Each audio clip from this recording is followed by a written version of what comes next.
Welcome to the ninth Presence XR webinar. Surely the webinar chair, Dr. Michael Wiesen, will introduce you our guest speaker, Dr. Iris Jens. Be please aware that we are recording the session for our project website. Questions will be addressed during the final part of the session.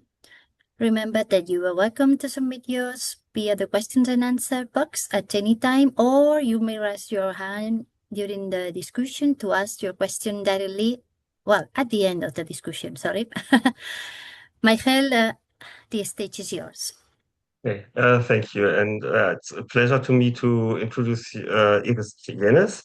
Iris is a lecturer and researcher at Rio University in Brussels. I'm not sure if it was pronounced correctly. And in the Department of Communication Studies. And she's part of IMEC Research Group for Studies in Media Innovation and Technology, where her main focus is media innovation projects that center around immersive and personalized experiences. Her work is as a user researcher brings together perspective from professional end users, developers, and policymakers. And using living lab methodologies, she focuses on co-creation and human-centered design to develop media experiences that resonate with diverse audiences. Her research also explores how emerging technologies, especially AI, are shaping the future of interactive and personalized media. And today she's going to talk about the ethics of presence. Yeah. So the stage is yours. Thank you, Michael. Yes, it's pronounced Vrije Universiteit, but it's complicated. So thank you all. I'm very happy to share here the insights from the ethics task that we are sharing within the Presence Project. Maybe to give some context, within the Presence Project, where we jointly aim to increase the feeling of presence in XR through holoportation, intelligent virtual humans, and haptics.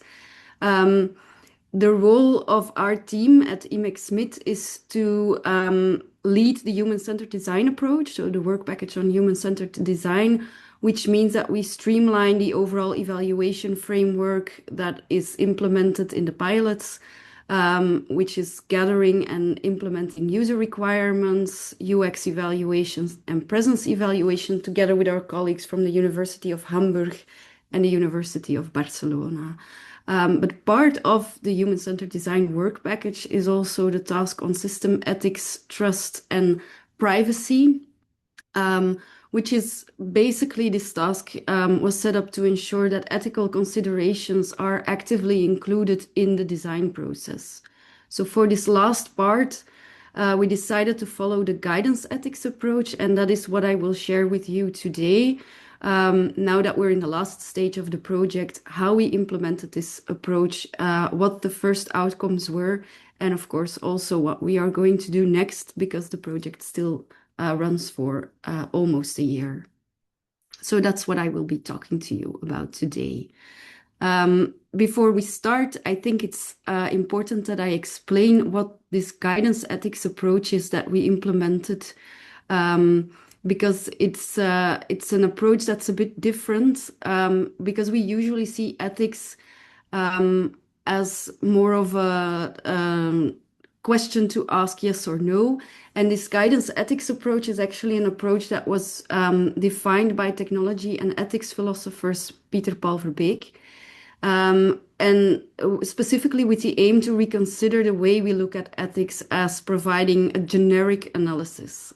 So instead of focusing on generic situations, his aim is to make it concrete. In concrete situations, look at the human-technology interactions in a given societal context.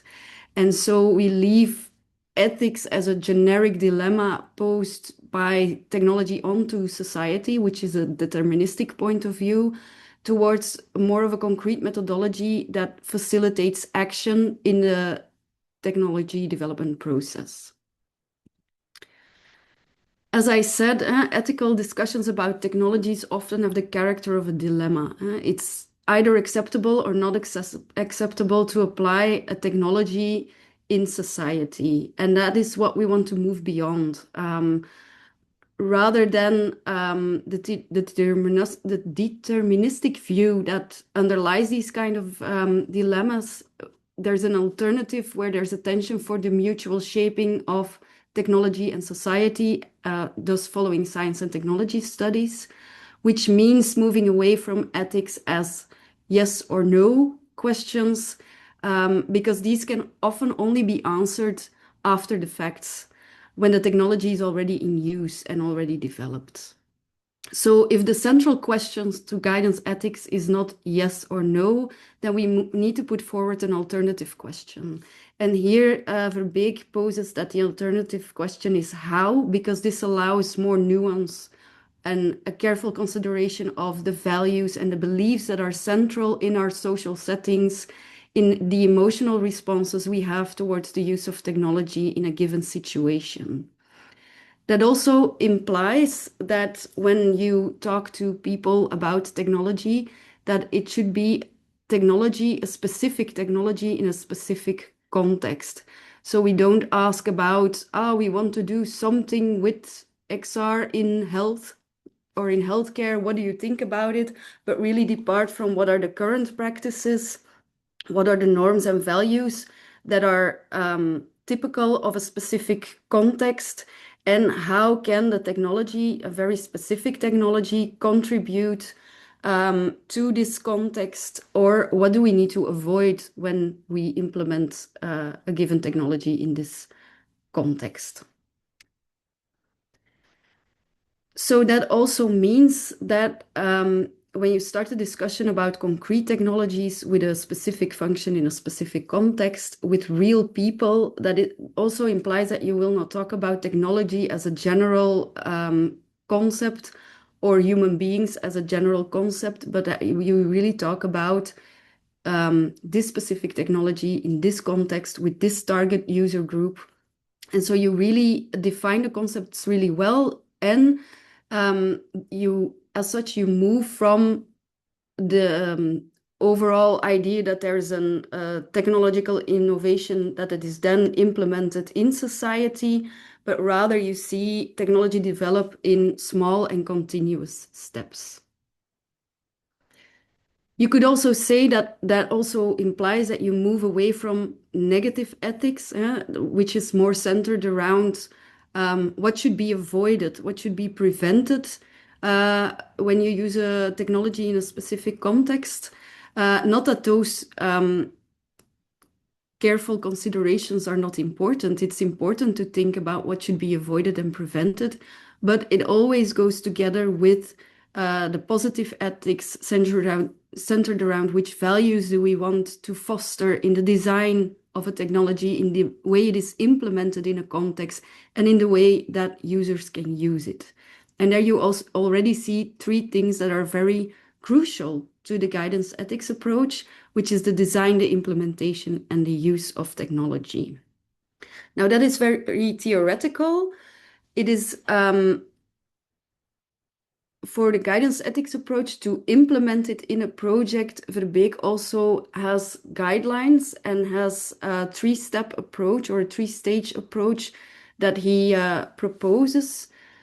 First, you need to make sure that you specify the technology and the context. So the first step is to build the case where you map the context and the properties of the technology to be implemented and how the technology would become part of the context. That's the first step to clarify, which is of course also in an innovation project like Presence, very important that you already have the same idea of where you are going within a specific context with a specific technology.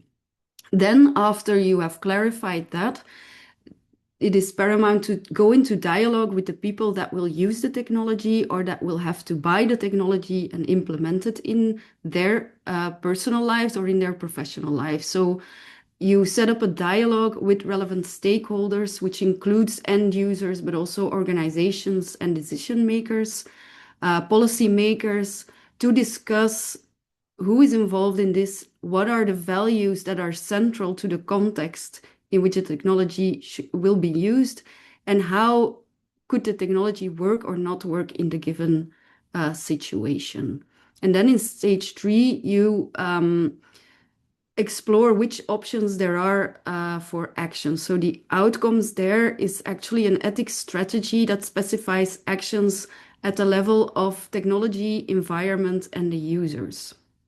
One example that is often presented when we talk about guidance ethics is the example of recycling. If you want, as a society, you want to recycle trash, you need adapted technology to be able to dispose of different types of waste. You need to adapt the environment in the sense that you need to foresee different types of waste bins that people can use, and you need to teach users what to put in which bin.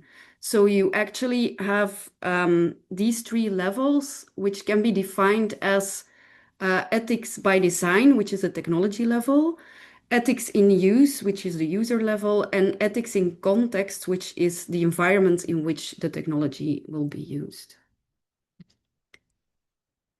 So to summarize, the guidance ethics approach wants to ensure that technologies are developed in a way that takes into account people's values and feelings towards the use of technologies in a specific context.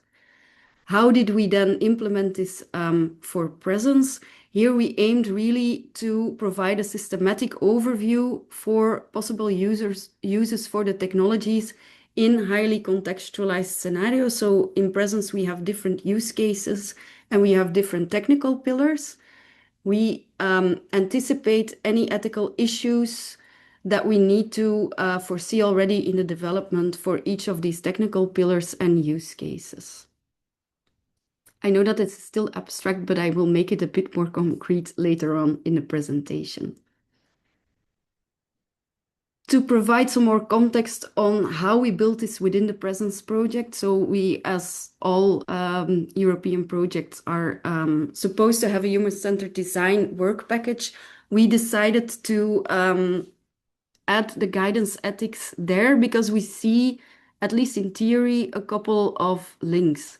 Where human-centered design, they are both focused on how technology should be developed. They have similar methods, looking at co-creation sessions, walkthroughs, interviews, and the outcomes are both supposed to be actionable. So they're supposed to influence the development of the technology. There are also some differences. The guidance ethics approach doesn't really look at need, which you could see as being a bit more rationalized. What do I need in a given context is more of a rational approach versus what values do I feel are important in this context. There, the feelings become more important. And of course, for the guidance ethics, we also look at where the user needs guidance and how we need to change the environment for the XR environments that we create. So in the next part of the presentation, I will walk you through methodologically how we implemented the guidance ethics approach with the 3 stages. And then I will go over the outcomes and the lessons learned. So as we saw, the first step is technology in context. You define what the technology will be able to do in a given context. And for that, we created prototypes and scenarios in the beginning of the project. So when we started the project, it was very important that we all understood what the 3 technical pillars, holoportation, intelligent virtual humans, and haptics were, what we would be able to do with them, and how we would be able to use them in each of the use cases we have, which is we have a use case on professional collaboration, on manufacturing, on cultural heritage and health.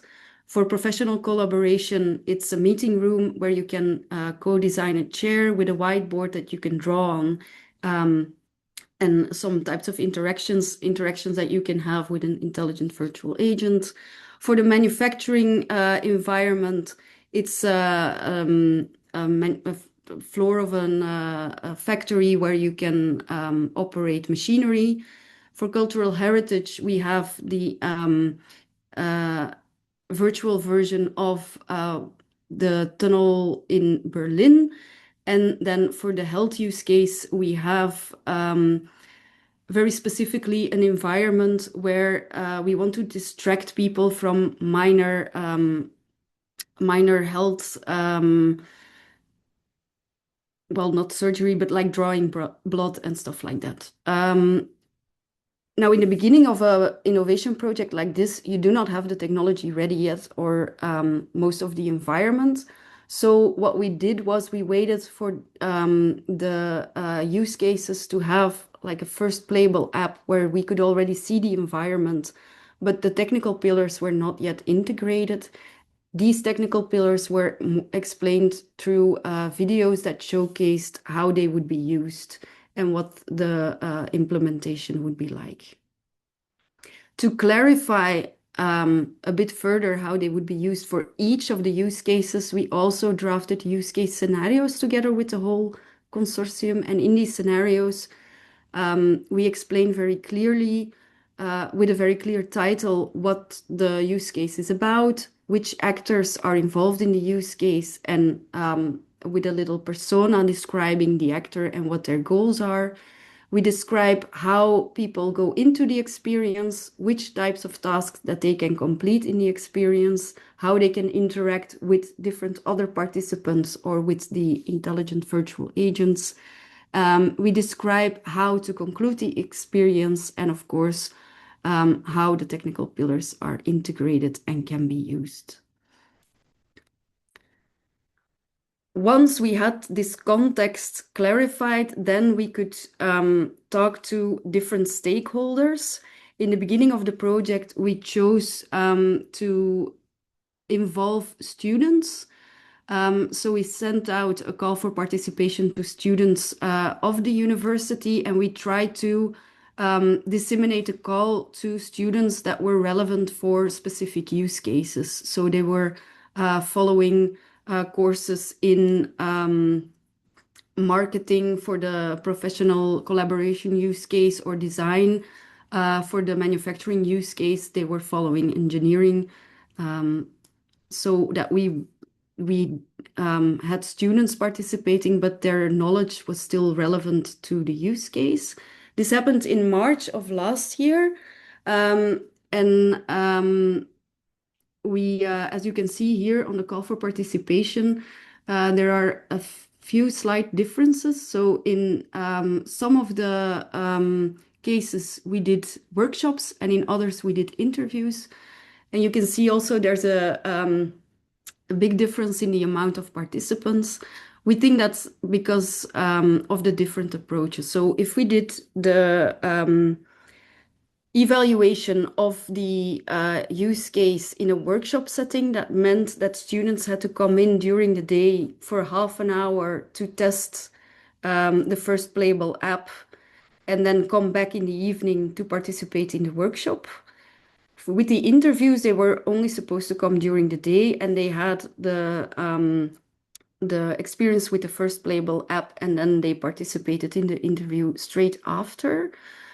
We felt that the interviews worked better, or we had more participation there. Also because, unfortunately, there was a train strike at the moment, and a lot of students were worried they wouldn't be able to get home after the workshop late in the evening. So there were some differences that I will come back to later when I talk about the lessons learned as well. So what did it look like when they were testing this first playable app? We had a setup in our offices with multiple players where it was relevant. And so people could come and participate, test the application, and we gave them some assignments that were in line with what they were supposed to do in the scenario, but they did not yet have the technical pillars implemented. So as you can see here, they're not using haptic gloves or vests, they are just using the controllers.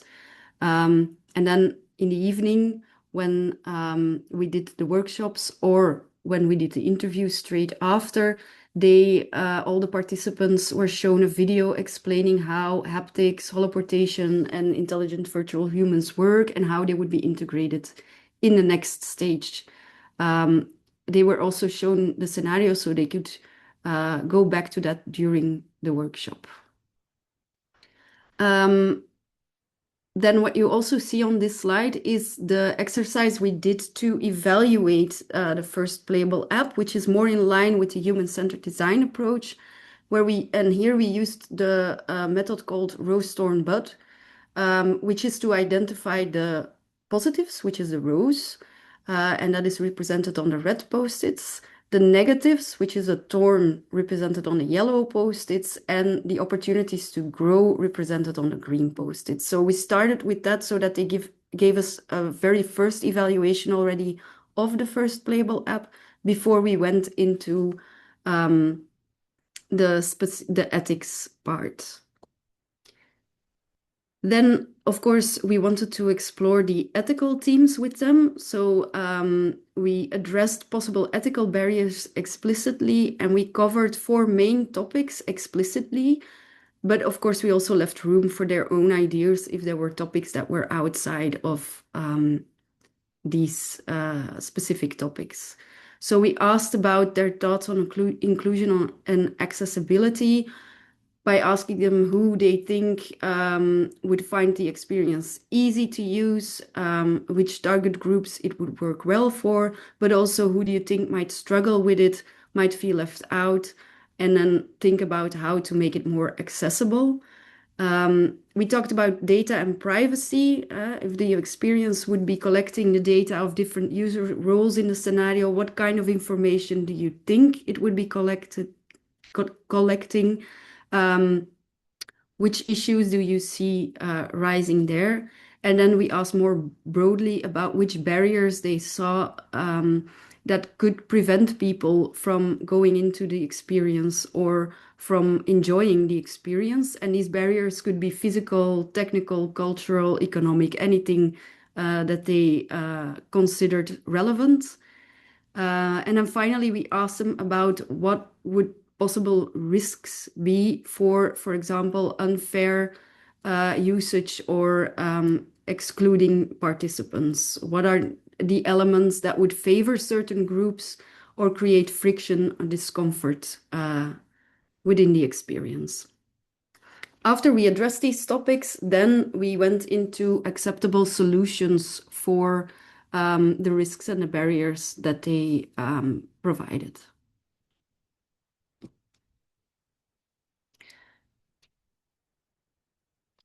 These possible solutions can also be seen as the third stage, the options for action, because implicitly, of course, the participants formulated mitigation strategies already at the level of technology, environment or users, but to make it more concrete and very actionable within the project, we decided to do an additional workshop with the consortium members to evaluate the relevance and the mitigation strategies that were feasible within the project.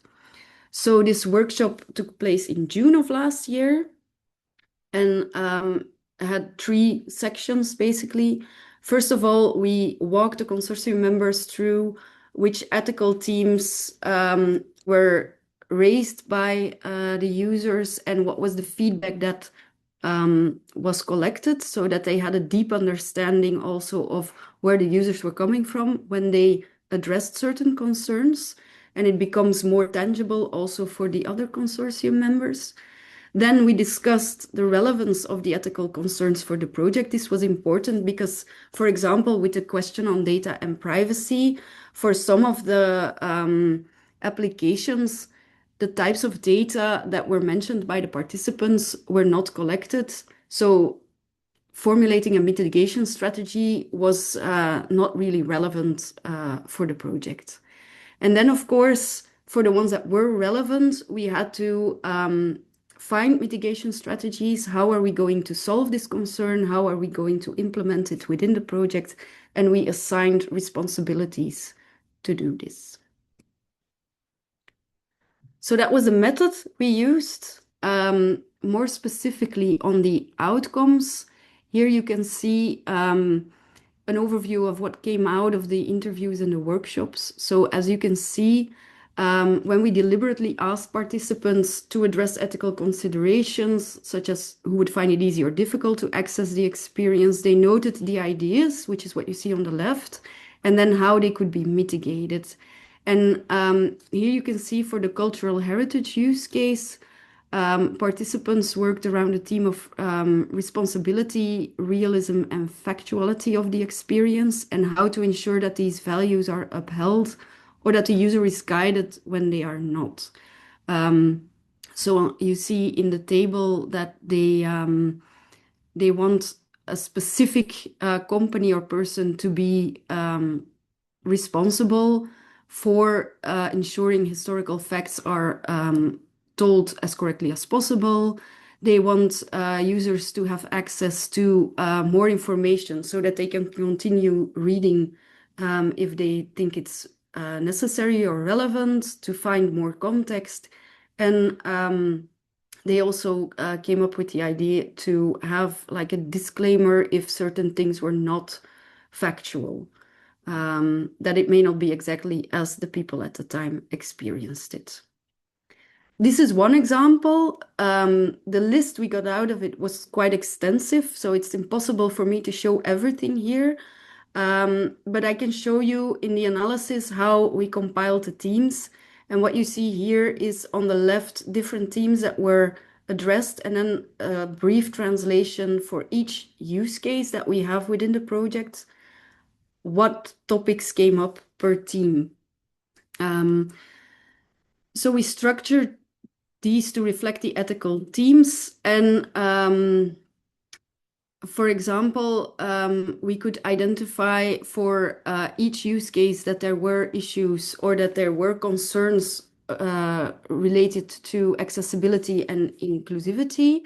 But we were also able to identify gaps, as you can see here. For example, for cultural and historical integrity, that was something that surfaced in the cultural heritage use case, but it was not brought to our attention by the participants for the other use cases.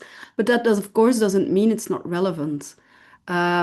We would suspect that if we talk to professionals and other stakeholders about this, that cultural integrity is very important also in a professional context and in a health context. And that it will also have implications, for example, if you have an intelligent virtual agent reassuring or distracting people in a health context, that they will also need to adhere to certain cultural values. But aside from the gaps, it did provide a good basis to start a discussion with consortium members, because we could fill in some gaps ourselves, but also because we could formulate mitigation strategies, either following the participants in the workshops or coming up with different ideas, and to see which things we could address across the use cases. So in the next steps, of course, these other stakeholders will still be included in the sessions. But for now, these are just the results that came out of the research with the students. So in terms of mitigation strategies, I already talked earlier about how there's 3 different levels that these strategies need to look at. It's the level of technology development, of user guidance, and of the context of usage. So the examples that I will share now are related to those 3 levels. The first one here on accessibility and inclusivity surfaced for collaboration and health use cases, but we did it relevant for all use cases. And there, one of the concerns was that the hardware, such as the haptic gloves, might not fit all of the users in terms of sizing or users with disabilities. And there, the mitigation strategy would be that the Presence SDK should allow different hardware types from different manufacturers, so also for manufacturing making different sizes, which is a very clear example of ethics by design. We design a technology so that these are included. Another example of accessibility and inclusivity that was relevant for all use cases was the concern that users would need extra support in the setup of the system, in how to use the system, how to navigate, especially when using the haptic glove, and to have instructions with the tasks, and to have support not only in the beginning but throughout the experience. And here you can see that the mitigation really focuses on the user level. Tutorials for the users, support for the users throughout the experience, and of course the way the UX is designed so that it can also include inexperienced users by guiding them if they get stuck in a part of the experience. And then finally, adjusting the context in which it is used was also important. So, for example, in the health use case, the first playable app of the health use case was a virtual hospital room where you could play a game with an intelligent virtual nurse present, but the visualization of the room was still very much linked to a hospital, which consequently led participants in the workshops. It kind of gave them the feeling that they were in the hospital without being in the hospital. And even though for us it was very clear for the health use case that we wanted to distract them from any minor things happening in the actual hospital room, to distract them from the nurse drawing blood, because the virtual environment was also a hospital room, participants kind of wanted to still have control over what was happening in the real hospital room as opposed to the virtual one. And so their suggestion for the mitigation was to add the option of pass-through, so that when you were in the virtual environment and you look at your arm, you would still be able to see what the health professional was doing when drawing blood. Of course, then when we discussed this with the consortium members, this didn't seem like a good solution because we want to distract them from what is happening. And the actual mitigation there was to change the virtual environment and take the participants really out of the hospital context. So now when in the new version of the environment, you are in a nature setting so that you are distracted and you really feel like you're no longer in the same environment or in a environment that's related to a health setting. Of course, we still need to test this with other stakeholders. We need to test it with the technical pillars implemented. And we do foresee that a lot of new considerations might come up then. We also need to discuss this with decision makers in relevant organizations, which means the people that decide whether or not to adopt the technology, for example, in a hospital. To finish the presentation, I want to share also some reflections I have for integrating these guidance ethics approach in the human-centered design framework, because there's quite a few things that we learned by doing it this way. First of all, we learned that we need to adapt the research setup. Usually when we do co-creation workshops to elicitate user requirements, we really focus on the co-creation part after people tested the environments. And here we noticed that we really need to pay attention already during the experience, how people react to the technology. Like, how do they come in? Are they nervous? Are they scared of doing something wrong?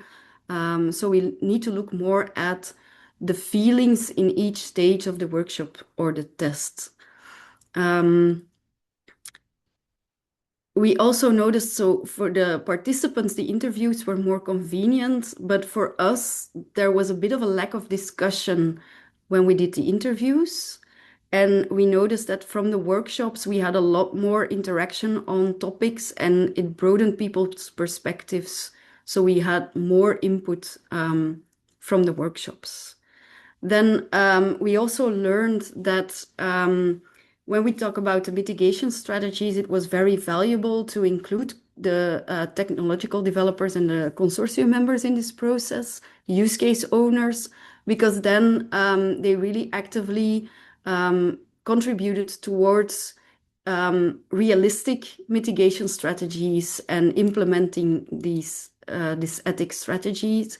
And it kind of merit a discussion around some use case environments based on the feedback and the suggestions that the participants made. And then finally, another thing that we learned is that also as a researcher, you need to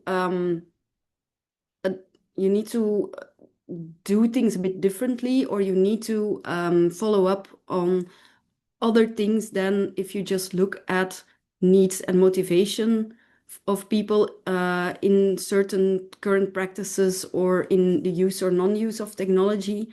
You need to, in any human-centered design type of activity, in any co-creation, you need to have listening skills to facilitate understanding of where users or non-users want to go or what is important for them. Whereas for the guidance ethics, you really also need to be aware of words they use to express feelings and values. So that's the difference I already stressed in the beginning between observing what needs are and how technology can answer needs versus observing what the values are and the feelings that people have in a certain context, and how to make sure that it's in line with those feelings. And that was it from my side. I think I remained within the time. So if there's any questions, I cannot see the chat, but I think, Michael, you can. Yes, I can. Thank you for the presentation.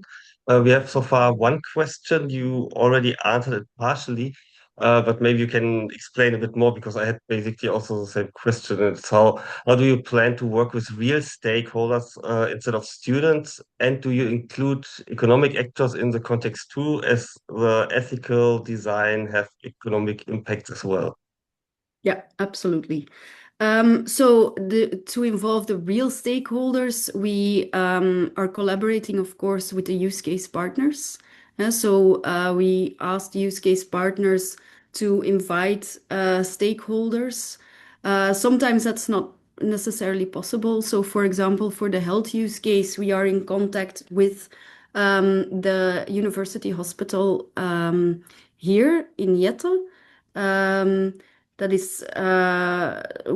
have expressed interest in testing the technologies that we're using. So that's one option, to look for the stakeholders ourselves. But usually we gather input from the use case partners. We ask them to provide us with contact details of interesting stakeholders. And of course, their economic perspective or the business perspective is absolutely relevant. And that is something that we were missing at the moment quite a bit.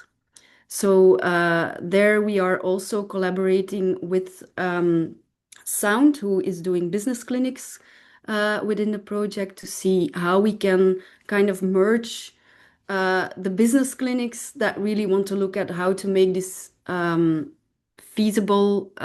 What are the aspects that the decision makers are looking at when they want to adopt this or not within their business, and to see if we can also bring that together with doing a workshop around ethics. Thank you. I have related to that a question so far. It was always without the technology, right? So it was so far, are there now plans? Because I think it's an important aspect, and I was wondering how much does it make it more difficult when you cannot have the actual technology, you can just describe it, and people have then to assume what kind of problems could occur. Yeah, that's something that we always encounter in innovation projects, that in the first stages Also, if you do not look at ethics, if it's just the user requirements that you want to gather or just understanding the context that users are in, there's a lot of misunderstanding about how the technology works, what it does, which data is gathered or shared, or and that's kind of part, I think they call it the fuzzy front end of innovation, is where it's all not very clear yet, but you want to do stuff and you really want to get that understanding of what users are doing. So yeah, I do predict that we will get different things out of it when we test it with the technology integrated. Those tests are planned for June this year and November also this year, of course. So I can't wait to see. Yeah, I'm also curious what comes out of it. I have another question from Natalie Mate. Could you give some examples of feelings and values that came through? Are there better ways to collect these than the researcher just listening? Yeah, absolutely. So one of the things that we now included in the protocol is sort of observation notes for the researchers conducting the research. So usually during the workshop part, we record what people are saying. We try to also include video material. But it's usually mainly to transcribe it and then to go over, and you can look at the feelings in the transcriptions as well, because people use different words. People express hesitation or if they really don't want something to be implemented in a certain way.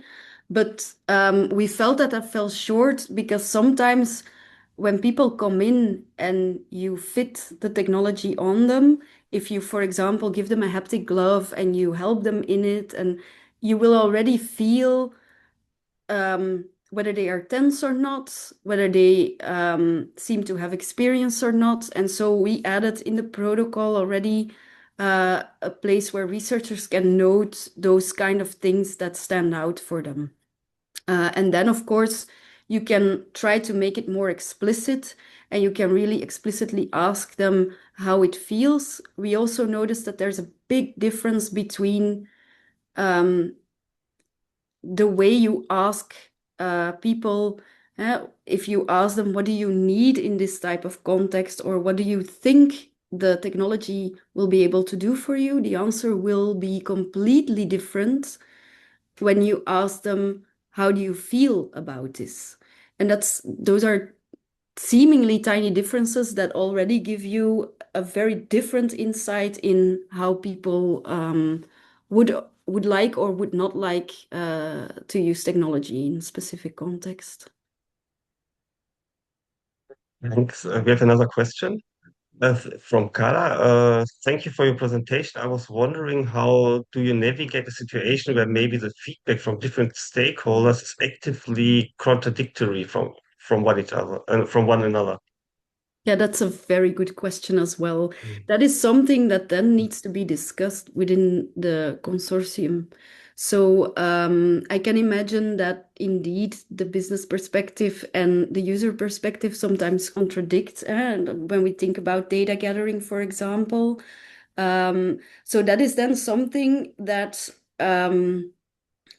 we need to discuss with people in the consortium. How do we handle this within this project, but also beyond the project timeline, when we are actively pursuing selling the technology, then we also need to make sure that there's guidelines that will, for example, ensure transparency for the use of data. That we really advise people on, if you use this technology, or and of course you need to be in line with the law as well. But still, I think it's important that we really formulate concerns like that. And I think one of the outcomes for our project from this task will also be a deck that specifies the ethical concerns that we have for each of the technologies within the use cases, but also more in general beyond the use cases. And we really want to publish this more broadly so that every actor that is active in XR technology development can look at it and can flip through it and see how it's applicable to their work. Okay, thank you. I don't think we have other questions here. I don't see anything. Otherwise, it's now the chance. Yeah, if not, I say thanks for your presentation. It was really interesting and it's an important topic. If And there are yeah, any questions afterwards, my email address is on the slide, so you can just reach out and I'll be that's a happy good to help. point. Okay, thanks everyone for your attention, and then see you next week. Thank you. Okay, bye. Bye. Thank you very much, Iris, Michael, and Bye. everybody.